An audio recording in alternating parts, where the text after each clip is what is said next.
On a parlé d'aménagement juste avant, on a parlé évidemment du logement. Est-ce que vous, les notaires, vous avez le super pouvoir de maîtriser les prix dans le Grand Paris ? Donc la réponse, je pourrais juste dire non, mais je crois que j'ai 5 minutes, donc je vais un tout petit peu... En comptant la relance. Un tout petit peu développer. Non, sur la maîtrise des prix, pour parler de la maîtrise des prix, il faut commencer par constater l'incroyable appétence pour l'investissement immobilier. Aujourd'hui, et ça c'est un notaire qui s'exprime, on le voit dans nos études, l'incroyable appétence qu'on a pour l'investissement immobilier, et particulièrement en Ile-de-France et à Paris. Vous savez, enfin, les chiffres ont été diffusés, que nous avons en 2017 et 2018 atteint des records de transactions sur le territoire national, et particulièrement à Paris. En Ile-de-France, on tourne à peu près 180 000 transactions, ce qui sont des chiffres qu'on n'avait pas atteints depuis très très longtemps.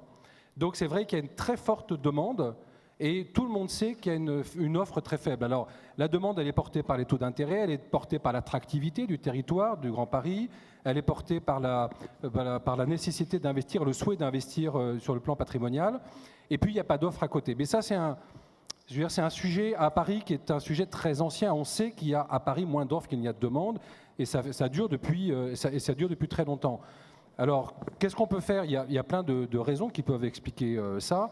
Moi, il y a un chiffre que j'aime bien et qu'on ne cite pas souvent, c'est le fait qu'il y avait, il y a 25 ans à peu près, 4 habitants par logement. Et on parle de Paris-Île-de-France. Et il y avait en 2014 2 habitants par logement.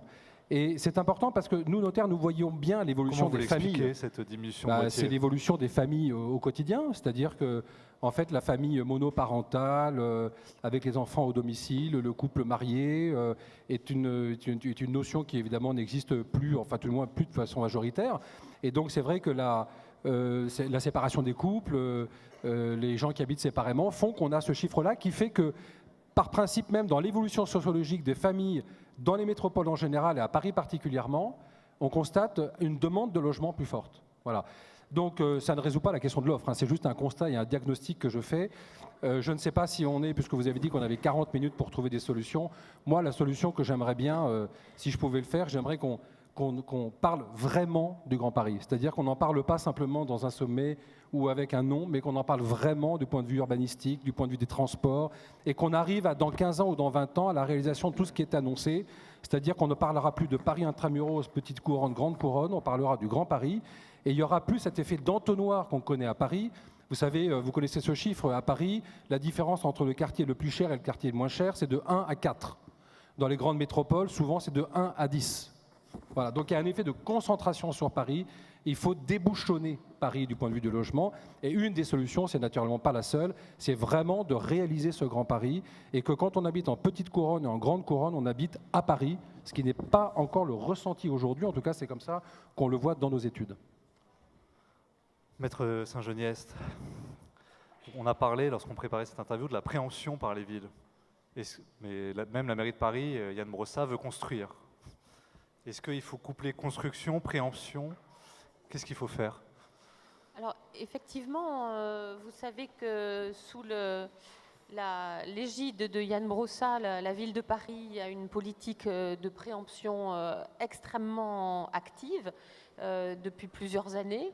C'est un budget de 500 millions d'euros par an, donc ce qui est absolument gigantesque. Et on voit bien que les acquisitions se multiplient, notamment en fin d'année, où il faut absolument dépenser tous les crédits qui ont été votés par la ville de Paris. À titre d'exemple, j'ai beaucoup travaillé ces dernières années avec un nouvel acteur en France, un fonds qui achète des immeubles résidentiels, qui en a acheté quasiment 80 en 4 ans, ce qui est quand même beaucoup, pour rénover, pour upgrader les loyers quand les locataires s'en vont, mais surtout pour rénover. Et on a eu à peu près un immeuble sur 3 qui a été préempté. Donc c'est gigantesque, c'est décourageant pour les investisseurs. Et en réalité, donc ça va partir dans l'escarcelle de mon voisin de droite, chez les bailleurs sociaux, ce qui n'est pas une mauvaise idée. C'est vrai que l'objectif, on est aujourd'hui maintenant à 22% de logements sociaux à Paris, ce qui est déjà beaucoup.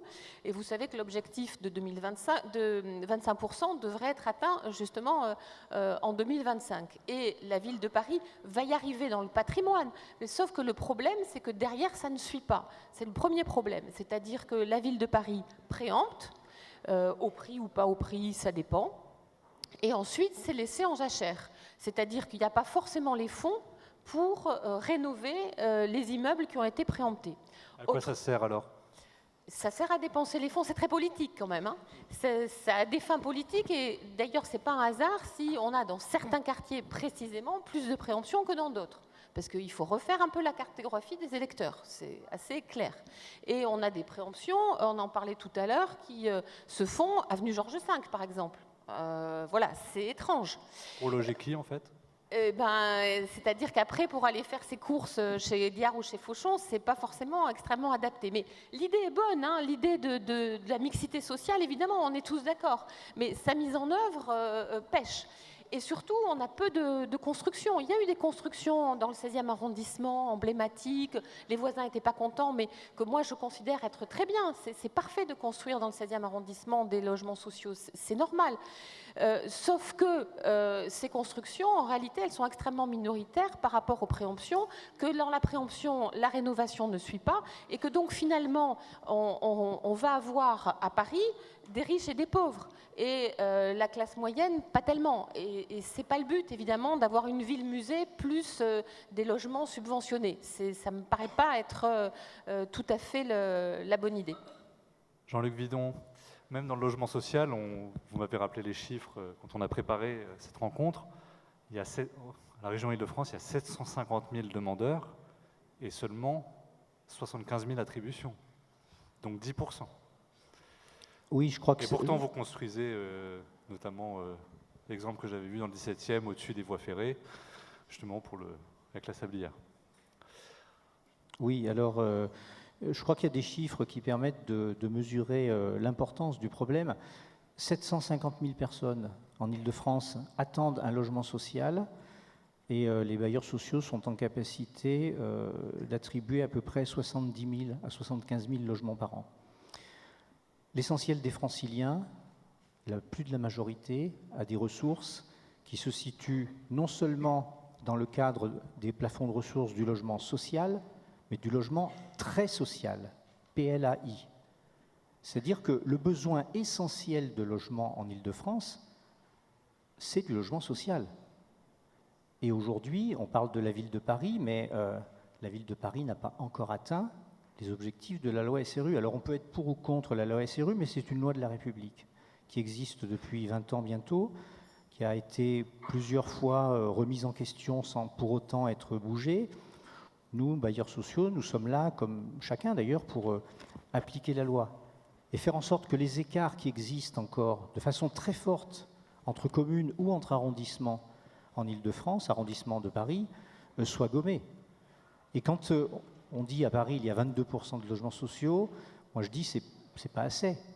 Parce qu'il y a beaucoup plus de 22% des Parisiens qui ont besoin du logement social. Il y a aujourd'hui des tas de Parisiens qui sont logés dans le secteur privé et qui ont des taux d'effort de 45% chaque mois et qui sont souvent logés ou parfois dans du logement privé, on va dire, dont l'État est très moyen, c'est-à-dire sur lesquels il n'y a pas eu beaucoup d'investissements parce que parfois les propriétaires ne peuvent pas investir, mais souvent parce que les propriétaires ne veulent pas investir.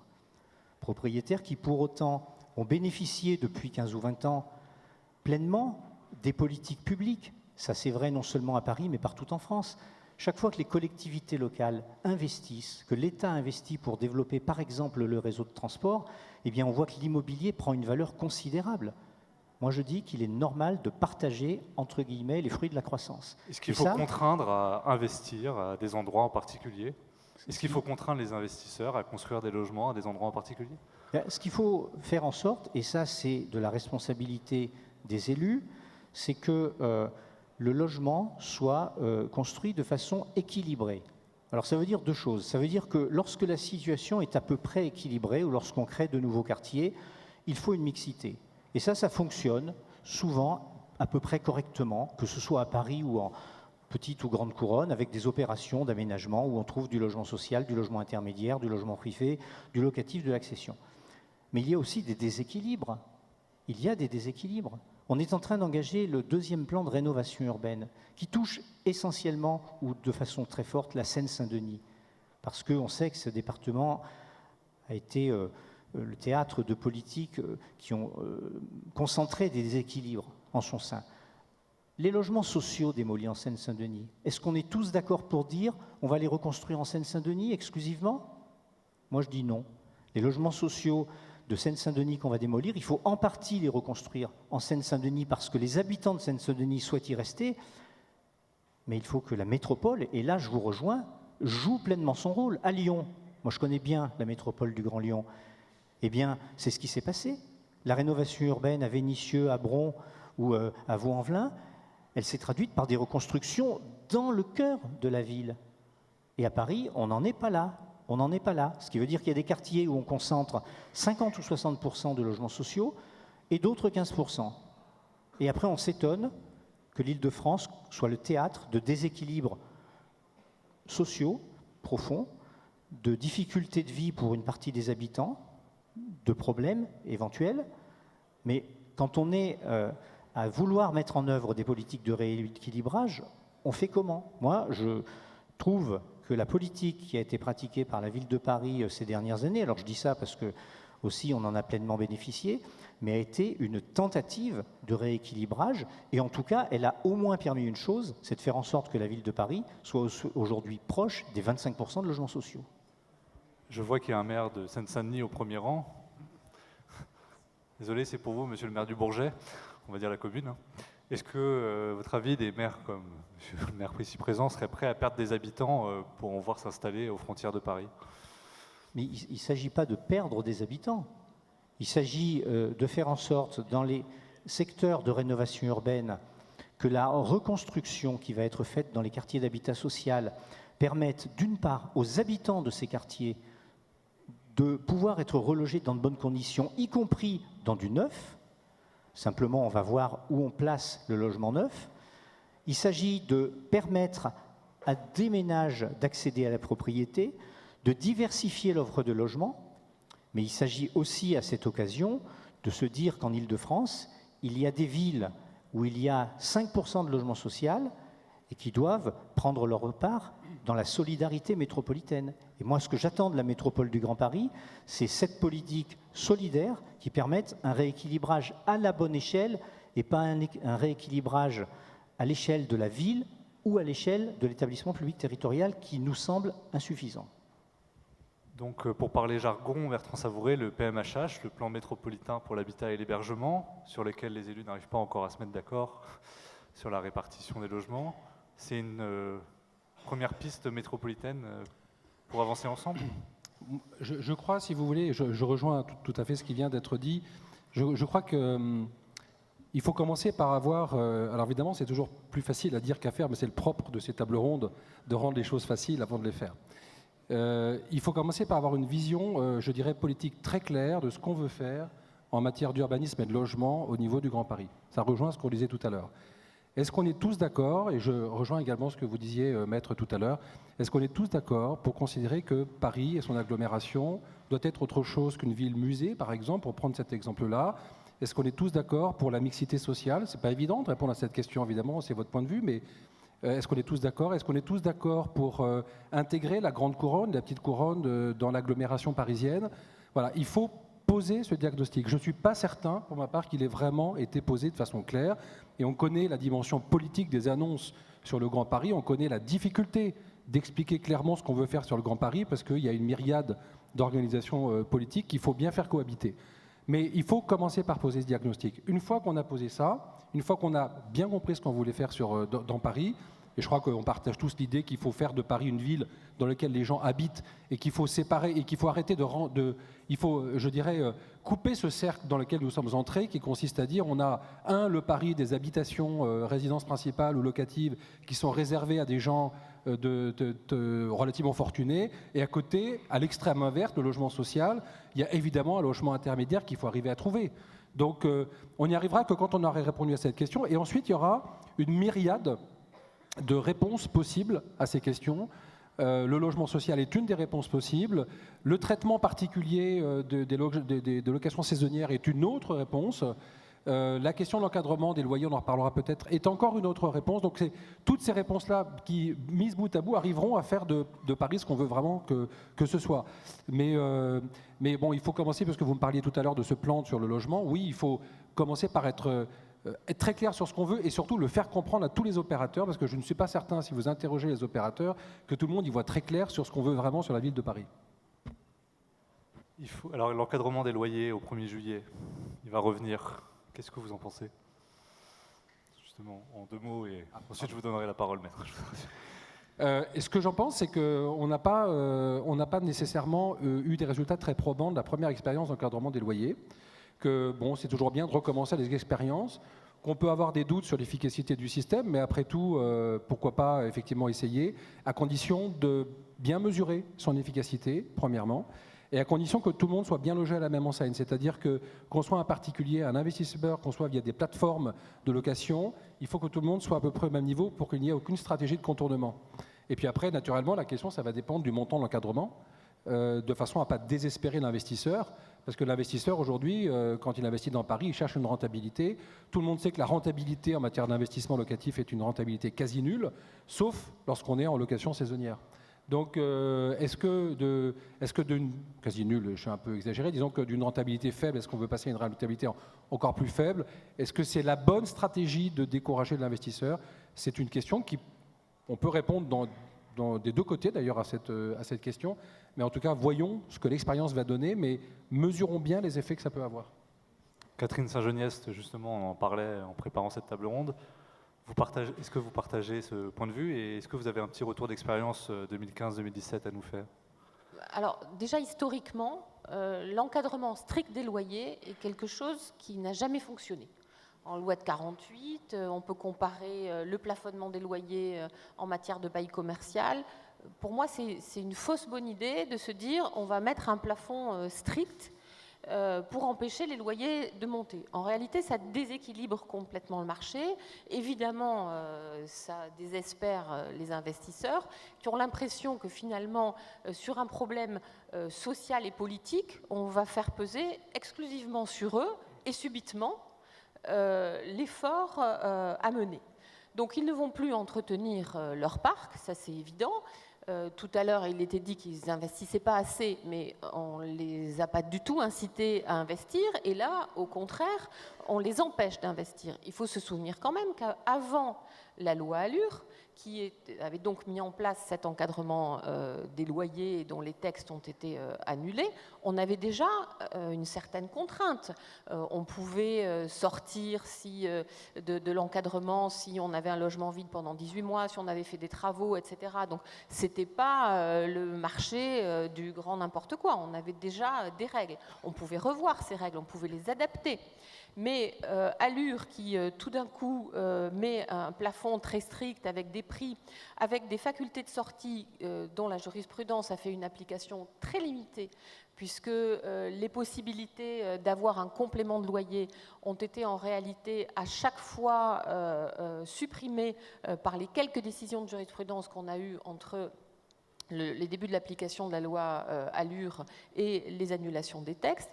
On a en réalité pu constater que les bailleurs, on va dire globalement, n'appliquaient pas ce texte et qu'en plus, ce qui est absolument extraordinaire, c'était donc la prime aux bailleurs qui n'appliquaient pas le texte, puisque vous aviez un délai très court pour le locataire de 3 mois pour faire ramener le loyer au niveau de l'encadrement qui était prévu par les textes. Donc en réalité, ça valait absolument le coup de tenter sa chance et on avait un locataire sur 500 qui se disait « Tiens, au fait, je vais assigner mon bailleur pour voir redescendre le loyer ». Donc, une espèce de situation où les bailleurs, en plus, avec l'annulation des textes, qui ne jouaient pas le jeu, étaient bénéficiaires des mécanismes de péremption immédiate, donc de l'action des locataires. Avec l'annulation des textes, pareil, les bailleurs qui n'avaient pas appliqué la loi Allure se trouvent complètement confortés dans leur non-application de la loi, et ceux qui l'avaient appliquée se disent « mais pourquoi je l'ai appliqué? Maintenant j'ai fixé un loyer, un texte qui depuis a été annulé ». Enfin, c'est du grand n'importe quoi. Donc, la loi Elan a dit on va recommencer, un mécanisme quasiment identique avec en plus des pénalités qui pèsent sur les bailleurs personnes physiques, de façon plus importante sur les bailleurs personnes morales, et puis aussi une possibilité pour l'administration d'aller se mêler de tout cela. Je ne vois pas qu'on puisse arriver à un résultat de cette façon-là. C'est une usine à gaz, en fait. C'est une usine à gaz, c'est quelque chose qui n'a pas été appliqué jusqu'à maintenant. On va voir si les bailleurs appliquent plus la loi Elan qu'ils n'ont appliqué la loi Allure. Et en tout cas, pour ce qui est de les décourager de valoriser leur patrimoine, ça c'est clair qu'on ne va pas y arriver. Jean-Luc Vidon, les organismes de logement social ont connu une baisse des APL de 5 € il y a quelques années, qui impacte forcément votre budget, qui limite la construction aussi donc de nouveaux logements. Comment, du coup, vous voyez cette mesure qui va revenir le 1er juillet, qui est l'encadrement des loyers? D'abord, elle ne concerne pas de façon directe les bailleurs sociaux. Si je voulais faire une boutade, je dirais que pour nous, les loyers ont baissé d'une certaine façon. Donc vous savez, l'encadrement, il est déjà dans nos gènes. Et d'ailleurs, il est naturel que les loyers d'un bailleur social soient encadrés, compte tenu du fait qu'il perçoit des aides publiques. Ça, c'est quelque chose qui fait partie de notre paysage. J'entends ce que disaient les interlocuteurs précédents sur la nécessité de bien mesurer les choses. Et je pense que cette mesure n'est pas la solution qui va régler tous les problèmes de l'Île-de-France. Pour autant, on voit ce que produit le non-encadrement des loyers aujourd'hui. Alors soit on se satisfait de la situation, soit on ne s'en satisfait pas, et on se dit qu'il faut faire quelque chose. Il y a eu, il y a quelques semaines, le Festival international du logement social qui s'est tenu à Lyon, qui a réuni des bailleurs sociaux de différents pays d'Europe, qui subissent ce qui s'est passé dans certains pays avec des politiques extrêmement libérales qui ont ouvert la possibilité à des investisseurs privés de racheter massivement du logement social, déconventionné. Les loyers ont augmenté de façon très forte, 30-40%, parfois c'est le cas à Berlin. Les locataires sont partis, puisqu'ils n'avaient plus les moyens de payer, et les travaux n'ont pas pour autant été réalisés, souvent. Donc le non-encadrement des loyers n'est en aucun cas une garantie que les bailleurs privés feront des travaux. Et d'ailleurs, il y a en Île-de-France et même à Paris un certain nombre de logements, quand on regarde un peu les annonces, qui sont loués à des prix considérables, 30 € du mètre carré par exemple, et qui sont dans un état absolument déplorable, ce qui n'est pas le cas, entre parenthèses, des logements sociaux. Donc moi, j'entends que cette mesure puisse poser des questions, qu'elle interroge les investisseurs. Pour autant, je dis deux choses. Est-ce qu'il y a d'autres solutions? Et comment on fait pour éviter une flambée des prix qui fait que les logements privés ne sont plus accessibles à l'immense majorité des Franciliens? Moi, je le dis parfois de façon un peu outrancière peut-être, le logement social aujourd'hui, c'est le seul logement accessible en Île-de-France à la très grande majorité des Franciliens. Et les autres, ils se débrouillent comme ils peuvent, ils vont de plus en plus loin, où ils habitent dans de l'habitat qui est dans un état parfois indigne. Donc il faut qu'on trouve une solution. Alors si ce n'est pas l'encadrement des loyers, quelles sont les autres propositions?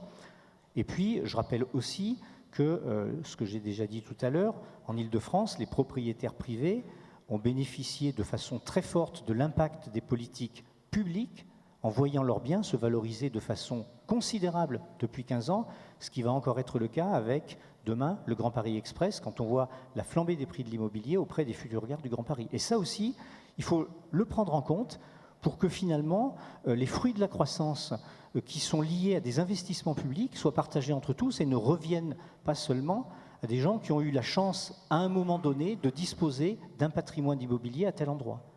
Et l'organisme de vente HLM porté par Action Logement, c'est pour reprendre les termes de Maître Saint-Geniès, c'est une fausse bonne idée? Alors, la vente HLM, c'est quelque chose qui existe de façon mesurée et qui continuera, à mon sens, à exister d'une façon relativement mesurée. D'abord parce qu'il faut trouver des acquéreurs, qui est la possibilité d'acheter les logements.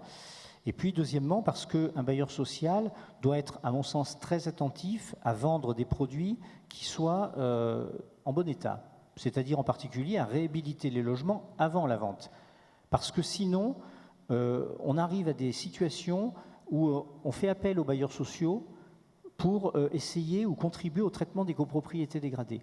Le vrai sujet aujourd'hui, est-ce que c'est la vente HLM? Sans doute, c'est un des éléments qui permet aux bailleurs de reconstituer leurs ressources, mais le vrai sujet dans des régions comme la nôtre, c'est les copropriétés dégradées. Et c'est comment on va traiter Grigny, comment on va traiter Clichy-sous-Bois, comment on va traiter Mantes, comment on va traiter Argenteuil et un certain nombre d'autres secteurs où aujourd'hui il est nécessaire de faire appel à nouveau à des acteurs publics pour contribuer à redresser, à démolir, à reconstruire, à reloger et à produire de la mixité sociale là où il n'y en avait plus.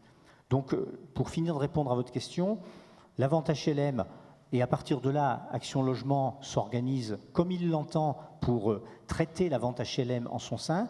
C'est quelque chose que pratiquent les bailleurs sociaux, mais d'une façon mesurée et toujours en lien étroit avec les collectivités locales et avec les élus qui ont leur mot à dire sur cette politique. Bertrand Savouré, justement, comment vous travaillez avec les élus pour, à votre échelle de représentation, comme aujourd'hui, président de la Chambre des notaires du Grand Paris, justement pour trouver des solutions ensemble? On travaille, oui, on travaille un peu au quotidien. Alors on travaille à deux niveaux. D'abord, vous savez que les notaires sont très impliqués dans chaque collectivité locale dès qu'il s'agit de politique d'urbanisme en général. Et je voudrais prendre comme exemple, pour illustrer ce que je viens de dire, l'action qu'on a menée ensemble dans tous les projets de Réinventons la métropole ou Réinventons le Grand Paris, pour lequel vous savez que les notaires ont mis à disposition un outil technologique performant qui était l'espace collaboratif, qui a permis à tous les projets de voir le jour dans des conditions un peu de sécurité juridique et pour tout le monde. Voilà, donc c'est un premier niveau de réponse, c'est qu'à chaque fois qu'une action publique est ouverte, les notaires veulent et doivent être des interlocuteurs sérieux pour apporter des solutions techniques au développement local, au niveau local. Et puis après, au niveau institutionnel, écoutez, on essaie d'apporter toujours des solutions. Nous allons avoir au mois d'octobre, je pense, un événement dans le cadre du GRIDO, qui est un organisme de recherche avec des praticiens et des universitaires, pour essayer justement de travailler, vous voyez, sur les permis de construire, la réversibilité des permis de construire dans la perspective des JO 2024. Et comment on peut identifier aujourd'hui qu'un permis qui va être délivré pour les JO 2024 pourra éventuellement servir à autre chose après les JO. Vous voyez, là, on essaie de faire preuve à chaque fois d'innovation, parce que c'est la demande du terrain, pour essayer, et je vois le maire du Bourget qui acquiesce à ce que je dis naturellement, parce qu'il faut qu'on trouve, voilà, il faut à chaque fois être étonnant et innovant sur le plan technique, étonnant aussi peut-être, oui, innovant sur le plan technique pour répondre à ces problèmes de logement et d'urbanisme dont on parle. C'est ça ce que nous essayons de faire au quotidien avec les élus. Il faut prendre les devants, en fait, sur la réglementation. Ah, mais il faut prendre les devants. Vous savez, il y a un sujet qui nous préoccupe beaucoup, qui nous préoccupe au sens propre du terme, c'est-à-dire qui nous occupe beaucoup l'attention. Est-ce qu'on ne peut pas inventer une nouvelle forme de logement? Alors on en parle beaucoup, mais c'est vrai que les notaires sont au premier plan de cette réflexion. Est-ce qu'il est indispensable aujourd'hui d'acquérir un logement de façon éternelle, de façon à le transmettre aux générations suivantes, à ses enfants? Ça correspond à une réalité, c'est-à-dire que quand on est propriétaire aujourd'hui, il y a 40% de propriétaires aujourd'hui à peu près, Paris intramuros, 50% en Ile-de-France. Quand les gens qui veulent acheter, qui sont propriétaires, ils sont contents d'acheter pour la perspective de se constituer un patrimoine et de le transmettre à leurs propres enfants. Ça, c'est la propriété. Mais est-ce qu'on ne peut pas inventer d'autres formes de propriété plus temporaires qui permettraient donc à des personnes soucieuses d'être propriétaires de leur résidence principale de l'acheter à un moindre prix, simplement parce qu'on l'achète à un prix, on l'achète pour une durée plus temporaire. Peut-être pour sa vie entière, sans possibilité de transmettre, peut-être avec un super bail, des solutions techniques, des baux amphithéotiques, des propriétés temporaires, des usufruits. Enfin, les réponses techniques existent, elles sont multiples, mais c'est pas évident, puisque c'est vrai qu'on a un dogme de la propriété qui fait qu'on ne conçoit la propriété que définitive. Voilà, donc pour répondre à votre question, nous devons faire preuve de solutions, parce que ce n'est pas la loi qui va proposer ces solutions-là, c'est le terrain qui va dire ça correspond à un besoin aujourd'hui de la population, on doit pouvoir trouver ce genre de solution. C'est ce qu'on essaye de faire un peu au quotidien. Maître, est-ce que c'est tout simplement possible de faire des beaux cours en termes de propriété? Alors, je crois qu'on a effectivement tout intérêt à essayer de sortir de nos schémas habituels. Ça, je pense que c'est l'évolution. C'est l'évolution qu'on doit avoir dans le résidentiel, et c'est l'évolution qui est déjà largement lancée en matière d'occupation des espaces de travail. Si vous voyez à Londres, par exemple, WeWork, qui est le plus gros des coworking, est le deuxième propriétaire privé après le gouvernement. C'est extraordinaire. Vous savez ce qu'on dit souvent dans le milieu de l'immobilier grand parisien, que c'est une foncière qui avance masquée. Oui, on peut dire ça effectivement. Et donc, cette course à marche forcée, à Paris, en matière de bureaux, on y est déjà. C'est-à-dire que dès que vous avez un immeuble à louer, vous avez un coworker qui se positionne pour prendre à bail l'immeuble en entier. Et ensuite, et donc, du coup, vous allez, dans quelques années, ne plus beaucoup avoir le choix de prendre en location des bureaux vides, les aménager traditionnellement, etc. Et vous irez dans une sorte d'hôtel de bureau avec tous les services et vous allez pouvoir vous recentrer sur votre travail et ne plus gérer les services généraux, le gardiennage, etc. En matière de logement, je pense qu'on a tout intérêt à s'inspirer de ça. Alors effectivement, avec des modalités de baux amphithéotiques, de baux longue durée, les moyens juridiques, on les a, hein, on n'a pas besoin de réforme. C'est à nous les praticiens d'être inventifs, non seulement en termes de contrat d'occupation, en termes de services, ce qui est de plus en plus demandé, mais aussi en termes de construction, puisque si vous voyez sortir quelques résidences dans Paris y compris, extrêmement intéressantes, avec finalement des logements assez petits et des tas d'espaces communs, comme dans un espace de coworking, avec la laverie séparée, avec une cuisine ouverte, pas de salle à manger, et puis une grande salle à manger avec des crédits pour utiliser la salle à manger. Vous recevez du monde, vous faites votre dîner dans la salle à manger commune avec un grand four, etc. Vous avez une salle de projection, vous n'avez plus besoin de projeter chez vous. Vous avez une salle de jeu pour les enfants, vous avez une terrasse partagée, etc. Je pense que véritablement, on a à réinventer à la fois les espaces de vie, et effectivement, ce côté qui n'est pas définitif, hein, sortir du schéma de la propriété. Et on voit bien que nos enfants, d'ailleurs, n'ont pas du tout les mêmes objectifs que moi j'avais à leur âge, il y a 30 ans, de me dire, alors d'abord je vais acheter mon appartement à Paris, après peut-être je vais réussir à acheter une résidence secondaire, et voilà, et ça va être bien dans ma vie. Et ils ne sont pas du tout dans cette idée-là. Merci à tous les trois. On va...